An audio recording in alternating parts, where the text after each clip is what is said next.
Hello everyone, मेरे YouTube channel Dagar mathematics में आप सभी का स्वागत है।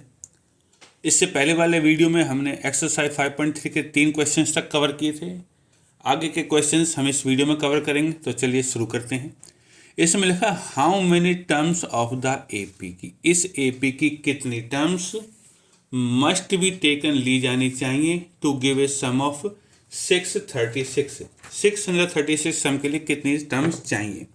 तो चलिए शुरू करते हैं। सॉल्यूशन, हमारा जो एपी है वो है 9, 17, 25 इस तरीके से।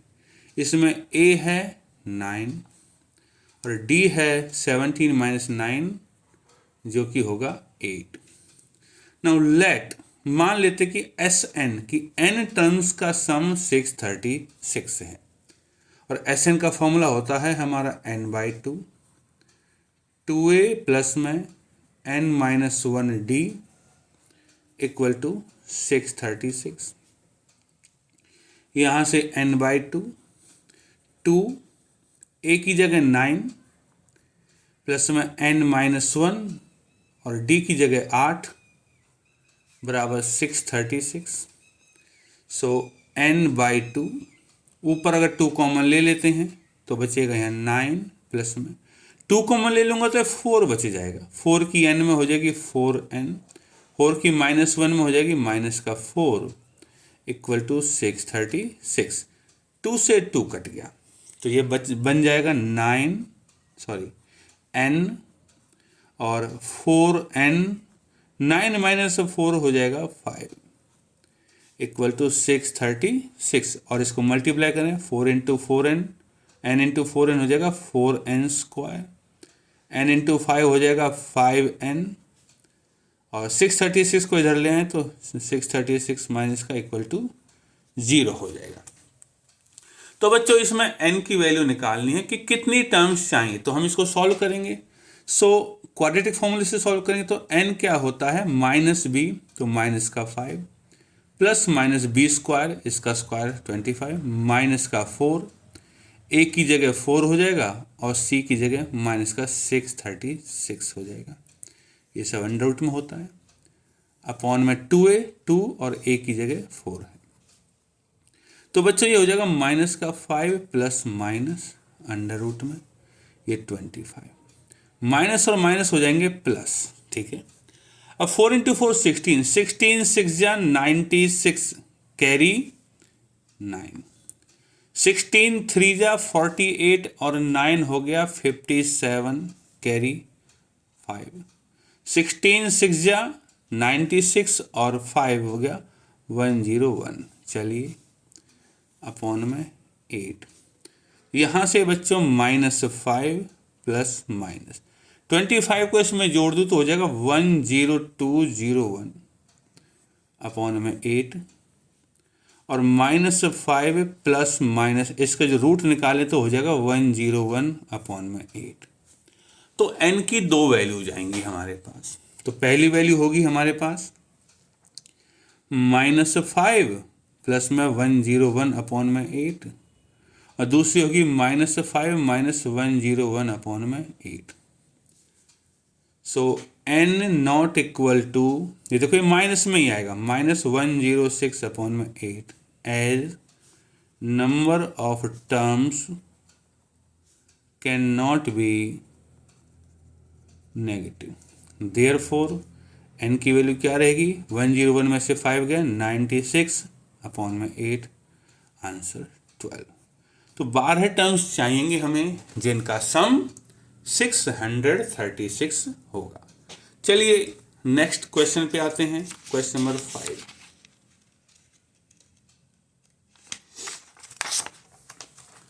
क्वेश्चन नंबर 5 में लिखा हुआ है the first term of an AP is 5। पहली टर्म 5 है, तो जब पहले पता चल गया तो सॉल्यूशन लिख लो। फर्स्ट टर्म 5 है तो ए की वैल्यू 5 है, क्योंकि फर्स्ट टर्म को ए बोलते हैं। And the last term is 45, तो लास्ट टर्म को nth टर्म मान लेते हैं और ए एन है हमारा 45। एंड द सम इज 400, और जब ये लास्ट टर्म है nth तो मतलब कि SN 400 है। ठीक है, find the number of terms निकालनी है, मतलब कि हमें n निकालना है, और कॉमन डिफरेंस मतलब कि हमें d भी निकालना है। तो चलिए शुरू करते हैं। देखो Sn जो होता है, वी नो दैट Sn होता है n/2 फर्स्ट प्लस में लास्ट, ये फॉर्मूला है Sn का। तो Sn है हमारा n/2, पहले लिख लेता हूँ। फर्स्ट टर्म है हमारी 5, लास्ट टर्म है हमारी 45, और Sn है हमारा 400।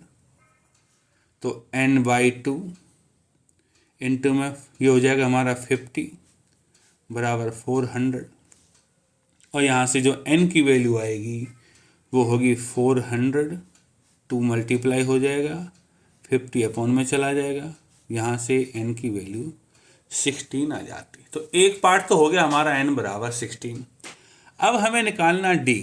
हमारे पास गिवन में क्या है, अभी गिवन में है कि an इक्वल टू 45 और n तो 16 है, इसका मतलब है a16 इज 45, और a16 का मतलब है a प्लस में 15d इज 45, और a की वैल्यू फर्स्ट टर्म हमारी 5 है। सो 5 प्लस में 15d इज 45। तो यहाँ से 15d क्या हो जाएगा, 45 माइनस 5 हो जाएगा, बराबर 40 आ जाएगा।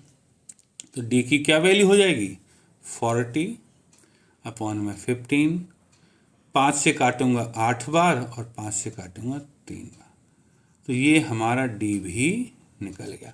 तो उम्मीद है कि ये क्वेश्चन आपको समझ में आया होगा। चलिए क्वेश्चन नंबर 6 की तरफ बढ़ते हैं। क्वेश्चन नंबर 6 में लिखा हुआ है,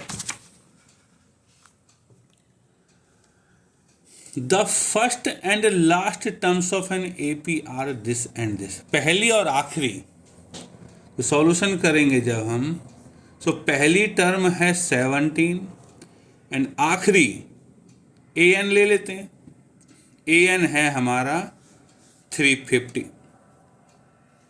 and common difference is 9, d है 9। पूछे क्या, how many terms are there, मतलब कि n की वैल्यू निकालनी है, and what is their sum, और n की वैल्यू निकालनी है तो हमें Sn भी निकालना है। ठीक है, तो चलिए शुरू करते हैं। देखो हमें पहले n निकालना, हम क्या है, वी नो दैट n वाला फॉर्मूला क्या है हमारा, कि an माइनस ए, an भी है, a भी है और d है, an माइनस ए अपॉन में d प्लस में 1, ये फॉर्मूला है हमारा। तो क्या होगा, n हमारा, n हो जाएगा, an है हमारा 350 माइनस 17, d की वैल्यू 9 है प्लस में 1, तो यहाँ से 350 माइनस 17 हो जाएगा 333 अपॉन में 9 प्लस में 1, तो n की वैल्यू हो जाएगी 9 से 37 टाइम्स डिवाइड हो जाएगा, प्लस में 1 बराबर 38। n की वैल्यू तो निकल गई 38। चलिए अब हमें निकालना सम, इसका सम कितना है, मतलब कि S38 ना, S38 फॉर्मूला क्या होता है Sn का हमारा, Sn होता है n/2 फर्स्ट प्लस में लास्ट, यही यूज करेंगे हम। तो S38 का मतलब है 38/2, और फर्स्ट क्या है हमारी, फर्स्ट है 17, और लास्ट क्या है हमारी 350। 2 से 19 टाइम्स कैंसिल हो जाएगा, 19 इंटू 17 प्लस में 350 हो जाएगा 367, और अगर आप इसको मल्टीप्लाई करोगे तो आंसर आएगा 6973। ये मल्टीप्लाई करके देखना है आपको, ठीक तरीके से करोगे तो यही आंसर आएगा। तो उम्मीद है कि ये क्वेश्चन आपको समझ में आया होगा। चलिए क्वेश्चन नंबर 7 की तरफ बढ़ते हैं। इसमें लिखा है, find the sum of first 22 terms of an AP in which d बराबर 7 और a22 है 149। मतलब कि हमें क्या निकालना है, सम ऑफ फर्स्ट 22 टर्म्स, मतलब कि S22 को फाइंड करना है। ठीक है, इन विच d इज 7, तो d की वैल्यू 7 है। चलिए A22 इज 149, तो A22 भी ले लेते हैं हम 149। तो चलिए यहाँ से निकाले थे A22 149 है, इसका मतलब है A प्लस में 21D इज 149। ठीक है, D की वैल्यू 7 है तो 7 रख देते हैं। तो A प्लस में 21 इंटू 7 बराबर 149 और A हो जाएगा 149 ये 147 उधर जाके माइनस का हो जाएगा बराबर 2। तो A की वैल्यू तो 2 आ गई हमारी। चलिए अब इसने पूछा सम ऑफ फर्स्ट 22 टर्म्स, मतलब S22 हो गया 22/2 n/2 और फर्स्ट प्लस लास्ट। फर्स्ट तो है मेरी A मतलब 2 और लास्ट जब S22 निकालना तो A22 लास्ट होगी 149। 2 से कट गया ये 11 बार, 2 + 149 हो गया 151 और जब बच्चों इसको मल्टीप्लाई करेंगे तो आंसर आएगा 1661। उम्मीद है कि आपको ये वाला क्वेश्चन समझ में आ गया होगा। 7वां, चलिए क्वेश्चन नंबर 8 की तरफ बढ़ते हैं। क्वेश्चन नंबर 8 में लिखा हुआ है find the sum of first 51, ये 51 है, 51 terms of an AP. 51 terms का सम निकालना है। तो सॉल्यूशन में क्या है, हमें करना है S51 को फाइंड करना है। ठीक है, whose second and third term, मतलब कि A2 है 14 और A3 second and third A3 है 18। ठीक है, हम इसमें D निकाल लेते हैं पहले। तो देखो D क्या होता है बच्चों, D होता है third term minus second term, यहाँ दे रखा है थर्ड माइनस सेकेंड, D हो जाएगा 18 - 14 बराबर 4। चलिए ये तो हो गया। अब A भी निकाल लेते हैं। तो A2 है 14, वी हैव A2 = 14, तो इसका मतलब है A प्लस में D इज 14 और D की वैल्यू तो देखो 4 है, तो क्या होगा A प्लस में 4 बराबर 14, तो A क्या हो जाएगा 14 - 4 बराबर 10 हो जाएगा। A की वैल्यू 10 आ गई। ठीक है, अब निकालना S51। नाउ S51 ये तो हो गया 51/2 2A। इसमें देखो फर्स्ट और लास्ट तो है नहीं, फर्स्ट तो है मेरे पास लेकिन लास्ट नहीं है, तो क्या करेंगे हम 2A प्लस में n-1 और n इस केस में 51 है तो हो जाएगा 50D। ठीक है, तो इसमें वैल्यू डाल देते हैं। क्या हो जाएगा हमारा 51/2 इंटू 2, A की जगह 10 प्लस में 50 और D की जगह है हमारा 4। ठीक है, तो ये हो जाएगा 51/2 इंटू में ये हो गया 20 प्लस में 200, तो 20 प्लस में 200 कर देते हैं, तो आंसर आएगा 51/2 इंटू में 220। इससे कट जाएगा 110 बार, तो 51 इंटू 110 और जब इनको मल्टीप्लाई कर लोगे तो आंसर आएगा 5610। तो S51 भी हमने निकाल लिया। ठीक है, तो चलिए 9th क्वेश्चन की तरफ बढ़ते हैं।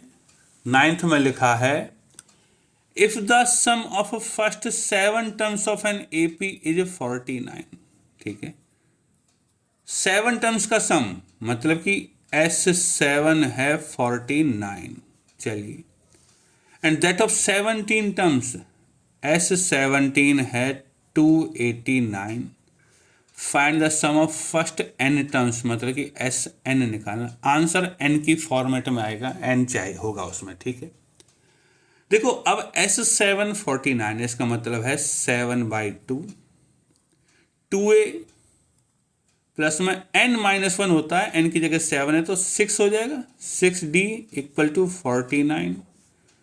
7 से चलो पहले 2 कॉमन ले लेते हैं ऊपर से, क्या बचेगा A प्लस में 3D बराबर 49। ये वाला 2 नीचे है ही, 2 से 2 कट गया सो ए प्लस में 3d बराबर 49, ये 7 नीचे आ जाएगा, इसको 7 बार काट देगा, तो हमारा हो जाएगा a प्लस में 3d इज 7।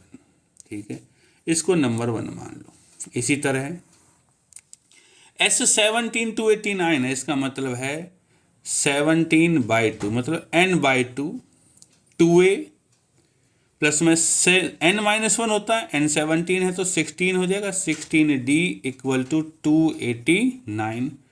ऊपर से 2 कॉमन ले लो पहले की तरह, यहाँ बचेगा a, यहाँ बचेगा 8d इक्वल टू 289, 2 से 2 कट गया, 17 इसको डिवाइड कर देगा, तो a प्लस में 8d हो जाएगा हमारा 289 अपॉन में 17, 17 इसको 17 टाइम्स ही काट देगा, सो a प्लस में 8d हो गया हमारा 17। इसको आप बना लो इक्वेशन नंबर 2।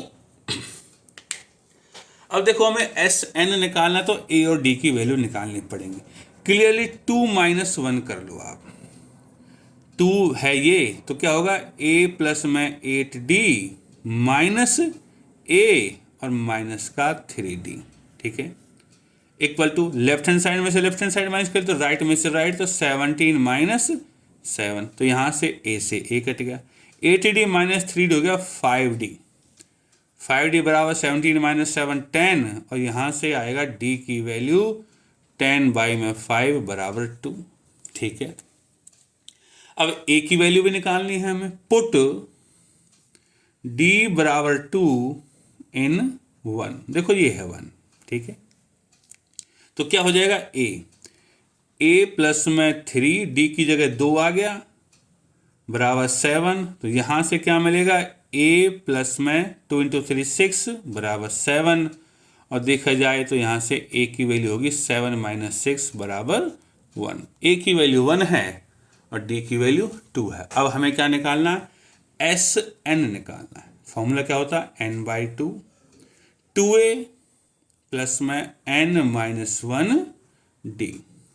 तो बच्चों जहां a है वहां 1 रख देते हैं, तो क्या होगा n/2, 2a मीन्स 2 × 1 प्लस में n-1 और d की जगह 2 रख दिया बराबर, देखो यहाँ हो जाएगा n/2, ये तो 2 × 1 2 हो जाएगा, प्लस में 2n, 2 × -1 -2, 2 से 2 कैंसिल हो गया, क्या बचेगा n/2 इंटू में 2n, 2 से 2 कट गया, आंसर आएगा n²। तो बच्चों यहाँ से हमारा जो मिला Sn वो है n²। उम्मीद है कि ये आपको समझ में आ गया होगा। ठीक है, तो चलिए अब बढ़ते हैं क्वेश्चन नंबर 10 की तरफ। क्वेश्चन नंबर 10 में लिखा हुआ देखो क्या है,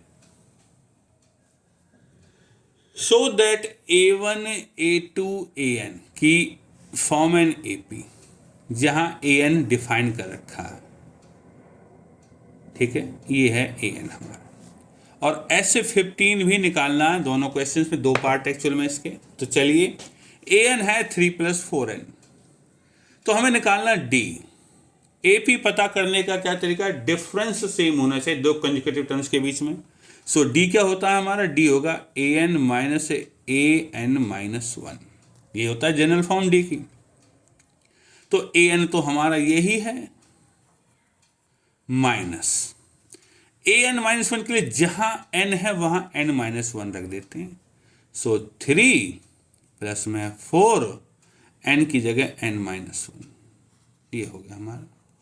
तो इसको अगर हम सॉल्व करें तो 3 प्लस में 4n माइनस का 3, और माइनस का यहाँ भी लगेगा, तो माइनस का 4n प्लस में 4,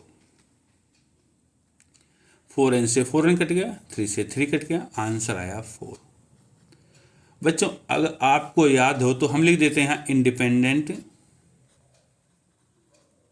इंडिपेंडेंट ऑफ n। इसका मतलब है n से प्रभाव नहीं है, n लिया ही नहीं हमने, n को जनरल रखा, अपने आप आया 4, कांस्टेंट आई, तो n कुछ भी रखें हम तो हमेशा ये 4 ही रहेगा, इसलिए यहाँ लिखना होता है independent of n। Therefore a1 A2 A3 AN form an AP।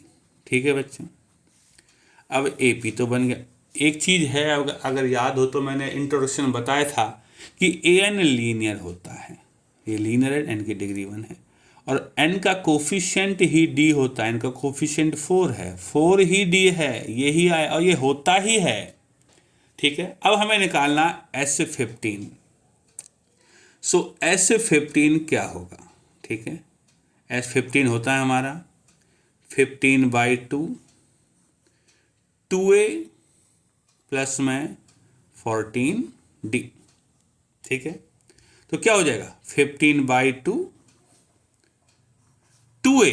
अब a क्या होगी? फर्स्ट टर्म क्या होगी? यहां से देख लें तो फर्स्ट टर्म मतलब a क्या होता है? n की जगह 1 रखने पे आ जाता है, तो n की जगह 1 रखूंगा तो 3 + 4 7 हो जाएगा। सो 2 × 7 प्लस में 14 इंटू डी की जगह हमने 4 निकाला है, तो ये अगर कैलकुलेशन करें तो 15/2 और 2 × 7 14 प्लस में 14 × 4 56। सो 15/2 इंटू ये 70 हो जाएगा, 2 से कट जाएगा 15 × 35, और इसको अगर मल्टीप्लाई करें तो 15 5 × 75 कैरी हो गया 7, 15 से जब 45 45 और 7 52, तो हमारा S15 आया 525। चलिए ये पार्ट हो गया। सेकंड पार्ट की तरफ बढ़ते हैं। इसमें भी ऐसे निकालना हमें डी कैसे निकलेगा? AN माइनस AN-1, तो AN तो है हमारा 9 - 5n। अगर बच्चों आप ध्यान दो तो यहाँ n का कोफिशिएंट -5 है, तो ये ही d होगा, आप चेक कर लेना। AN तो हो गया -AN-1, तो 9 - 5, जहाँ n है वहाँ n-1 आएगा। ठीक है, तो क्या होगा 9 - 5n, ये माइनस का 9 और माइनस का इसको प्लस का 5 कर देगा, 5n-1, 9 से 9 कट गया, क्या आया -5n, 5 इसमें गुना करेगा 5n होगा, और 5 की -1 में होगी -5, इससे कट गया, तो d की value I -5। Independent of n, therefore A1 A2 A3 AN forms NAP। अब निकालना बच्चों S15, तो A क्या होगा? पहली टर्म निकाले तो 9 - 5 × 1, जहाँ n है वहाँ 1 रख दिया, क्या आया 4 आया। D क्या है हमारा? D हमने अभी निकाला -5। सो S15 होगा 15/2 2a की जगह 4 प्लस में 15 - 1 मतलब 14 और d की जगह -5। ठीक है, फॉर्मूला बार बार नहीं लिख रहा मैं। सो 15/2 2 × 4 हो गया 8, 14 × -5 हो गया -70। सो 15/2 इंटू 8 में से 70 माइनस करेंगे तो -62 बचेगा, और 2 से काट दे तो 31। तो S15 क्या आएगा हमारा 15 × -31, और 15 बन जा 15 कैरी 1, 15 से जा 45 और 1 46, तो S15 आया हमारा -465। इस तरह बच्चों हमने क्वेश्चन 10 तक कवर कर लिया है। उम्मीद है कि आपको समझ में आया होगा। अगर आपको कोई भी डाउट हो तो आप मुझे कमेंट सेक्शन में लिख के बता सकते हैं। आगे के क्वेश्चंस के लिए आगे का वीडियो का इंतजार कीजिए। धन्यवाद।